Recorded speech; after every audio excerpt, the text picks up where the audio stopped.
நானே உலகின் ஒளி. என்னை பின் செல்பவர் இருளில் நடக்க மாட்டார், வாழ்வுக்கு வழிகாட்டும் ஒளியை கொண்டிருப்பார். அருளப்ப நற்செய்தி 8வது அதிகாரம் 12வது வசனம். இறை விசுவாசிகளே, மதிப்பிற்குரியவர்களே, விடுதலை பொருள் புத்தகம் 13வது அதிகாரத்திலே 11 to 16 ஆகிய வசனங்களிலே நாம் வாசிக்கிறபடி, கருப்பையை திறக்கும் எல்லா ஆண் தலையீரும் ஆண்டவருக்கு அர்ப்பணிக்கப்பட வேண்டும். உன் பிள்ளைகள் ஏன் இப்படி செய்கிறீர்கள் என்று கேட்டால், எகிப்திலே நாம் அடிமையாக இருந்தபோது கடவுள் எகிப்திய மக்களின் ஆண் தலையீர்களையெல்லாம் கொன்றொழித்து நம்மை மீட்டு வந்தார், காட்டு வந்தார்.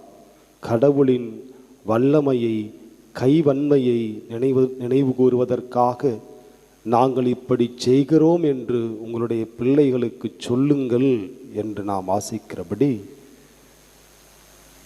கடவுள் நம்முடைய முன்னோர்களை அடிமைத்தனத்திலிருந்து அழைத்து வந்தபோது எகிப்தின் ஆண் தலையீர்களை கொன்று நம்முடைய முன்னோர்களை காப்பாற்றி வந்ததால் எல்லா ஆண் தலையீரும் ஆண்டவருக்கு அர்ப்பணிக்கப்பட வேண்டும். அப்படி ஆண்டவருக்கு அர்ப்பணிக்கப்பட்ட ஆண் தலையீற்றில் மனிதனாக இருந்தால் அவனை நாம் திரும்ப மீட்டு கொள்ள வேண்டும். என்னாகம புத்தகத்திலே 18வது அதிகாரத்தை நாம் வாசித்தோம் என்றால் 15 to 20 முடிய உள்ள அந்த பகுதியிலே எழுதப்பட்டிருக்கும். உன் ஆண் தலையீரை, அதாவது முதல் தலைமகன் பிறக்கிற புள்ள ஆம்பளை பிள்ளையா இருந்துச்சுன்னா அதை கொண்டு போய் நம்ம கடவுள்கிட்ட கோவிலில் காணிக்கையாக ஒப்பு கொடுக்கணும். ஒப்பு கொடுத்த பிறகு 5 வெள்ளிக்காசுகள், 12 கிராம் அளவுள்ள 5 வெள்ளிக்காசுகளை நாம் ஆலயத்திலே காணிக்கையாக ஒப்பு கொடுத்து விட்டு அந்த ஆண் பிள்ளையை மீட்டு நம்ம வீட்டுக்கு கொண்டு வந்துடலாம். கடவுள் கொடுத்த சட்டத்தை நிறைவேற்றிட்டு அதற்கு உகந்த காணிக்கையை கொடுத்து விட்டு நாம் திரும்ப அந்த குழந்தையை நம்முடைய வீட்டிற்கு அழைத்து வந்து விடலாம். இந்த உடன்படிக்கையை உப்பு உடன்படிக்கை, உப்பு இல்லாமல் எதுவுமே நல்லா இருக்காது. அது மாதிரி கடவுளோடு இந்த உடன்படிக்கையை நீர் நிறைவேற்றாதவரை உன் வாழ்க்கை நல்லா இருக்காது. அதனால் இது உப்பு உடன்படிக்கையாக வச்சுக்கோ. உன்னுடைய முதல் ஆண் பிள்ளையை கடவுளுக்கு ஒப்புக்கொடு. திரும்ப நீ 5 வெள்ளிக்காசுகள், 12 கிராம் அளவுள்ள 5 வெள்ளிக்காசுகளை கொடுத்துட்டு கூட்டிகிட்டு வந்துடு. அதான் நம்மலாம் சின்ன பிள்ளையா இருக்கும்போது சொல்லுவாங்கள்ல, உன்னைய நாங்கள் உப்புக்கு வாங்கினோம்டா, உன்னைய நாங்கள் தவிட்டுக்கு வாங்கினோம்டான்னு சொல்லுவாங்கள்ல.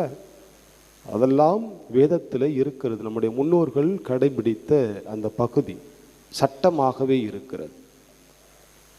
இயேசு கிறிஸ்துவுக்கும் 5 வெள்ளிக்காசுகள் கொடுத்து மாதாவும் சூசேப்பரும் மீட்டுத்தான் கூட்டி வர வேண்டும். அதற்காகத்தான் அவர்கள் ஆலயத்திற்கு செல்லுகிறார்கள்.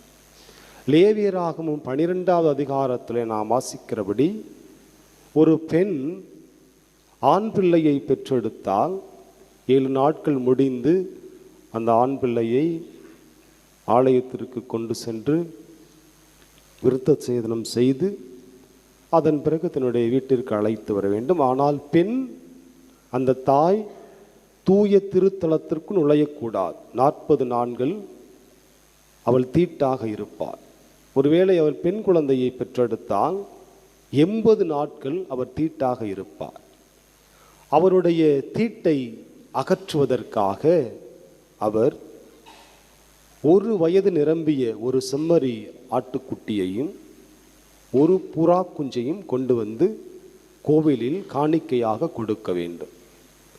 ஒருவேளை செம்மறி ஆட்டுக்குட்டியை கொடுக்க வசதி இல்லை என்றால் 2 புறா குஞ்சுகளை, 2 மாடப்புறாக்களை காணிக்கையாக ஒப்பு கொடுக்க வேண்டும். இந்த நிகழ்வுகளை செய்வதற்காகத்தான் மாதாவும் சூசையப்பரும் கோவிலுக்கு வருகிறார்கள். இயேசுவை மீட்டு கொள்வதற்காக, கடவுளுக்கு ஒப்பு கொடுத்து அர்ப்பணித்து திரும்ப மீட்டு கொள்வதற்காகவும், கடவுள் கொடுத்த கட்டளைகளை நிறைவேற்றுவதற்காகவும், மாதாவுடைய தீட்டை அகற்றுவதற்காகவும், இந்த நிகழ்வுகளை எல்லாம் செய்வதற்காகத்தான் அவர்கள் கோவிலுக்கு வந்தார்கள். அப்படி கோவிலுக்கு வந்தபோது அங்கிருந்த சிமியோன் என்பவர் குழந்தையை கையிலே ஏந்தி, தூய ஆவியால் ஆட்கொள்ளப்பட்டு அவர் ஆலயத்திற்கு வருகிறார். குழந்தையை கையில் ஏந்தி, பிற இனத்தாருக்கு வெளிப்பாடு அருளும் ஒளி இதுவே. இது இருக்கு பார்த்தீங்களா, இந்த குழந்தை தான் நம்ம எல்லாருக்கும் ஒளியா இருக்க போகுது.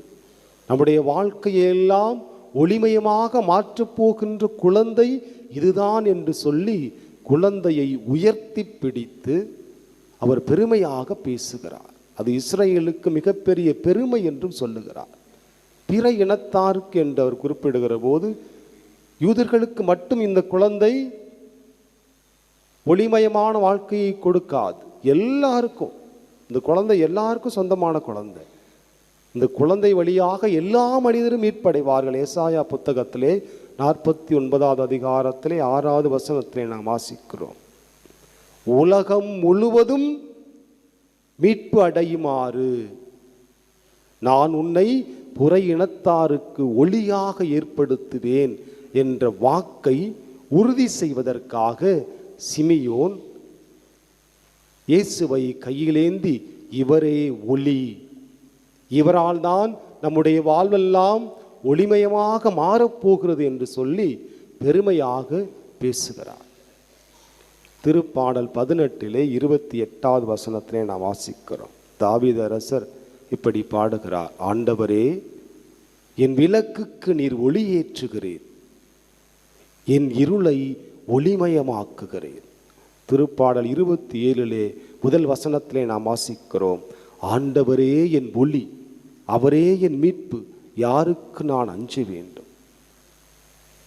இவருடைய பாடலுக்கு ஏற்ப நம்முடைய வாழ்க்கையை எல்லாம் ஒளிமயமுள்ள வாழ்க்கையாகவும், நம்முடைய வாழ்க்கையில் எதற்கும் பயப்படாமல் எனக்கு ஒளியாக இறைவன் எப்போதும் இருக்கிறார் என்பதை உணர்ந்து நாம் வாழ வேண்டும் என்பதற்காகவும் தான் இயேசு கிறிஸ்து இந்த உலகத்திற்கு ஒளியாக இருக்கிறார் என்று சொல்லி சிமியோன் குழந்தையை கையில் ஏந்தி கடவுளை போற்றி புகழ்ந்தார்.